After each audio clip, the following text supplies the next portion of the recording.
So the digital workplace to me is something that's evolving quite rapidly. It's not one thing. It's made up of all these applications that are out there. In fact, I think it's becoming more complex with applications that are exploding, and how do we go about presenting that in a really simplified view?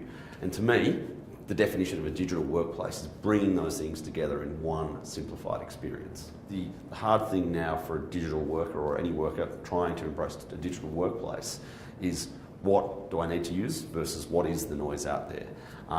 We know that from talking to our customers and seeing how they interact with technology, it's been a very confusing thing. I think people have enjoyed their experiences in the consumer world.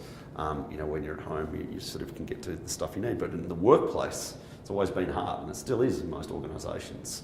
So that's the challenge. How do we reduce the noise? How do we simplify things? And certainly that's what I spend my days thinking about, is how can we make a worker in an intelligent workplace seamless and as fun and as enjoyable and as engaging as what you have in your consumer life. And I think we're starting to see it now.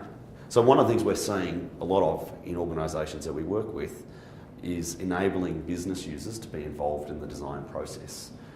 We don't believe that a digital workplace for everyone basically suits no one. And so we're of the opinion of having personalisation down to the business user level, and they need to be involved in the process, in the designing, development and engagement of that solution. So certainly we think simplifying things is very hard to do in that respect, but there are certain methods that we're seeing through design thinking that enable businesses and business users to be able to complete those objectives. What's amazing about, I suppose, the digital workplace now around collaboration, we're working with school kids.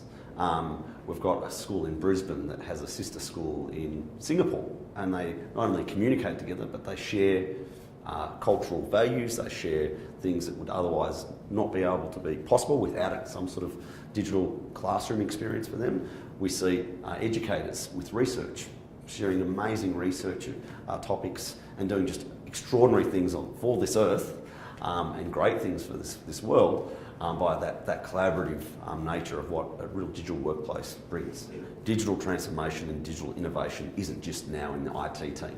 It's no longer an IT function, in fact, or comms or HR or even the management. We're seeing people at the very base level of the organisation get involved with ideas, executing those ideas, and then most importantly, communicating those and really trying to help their businesses transform. We think, and certainly I think, if you're not a business that's involving your employees in the engagement process, in the innovation process, you're not going to be around much longer. We know that this fourth industrial revolution is changing things dramatically, and I really do think without the involvement of your employee base, you're not going to be able to achieve the results you'll need to achieve and be a successful business going forward.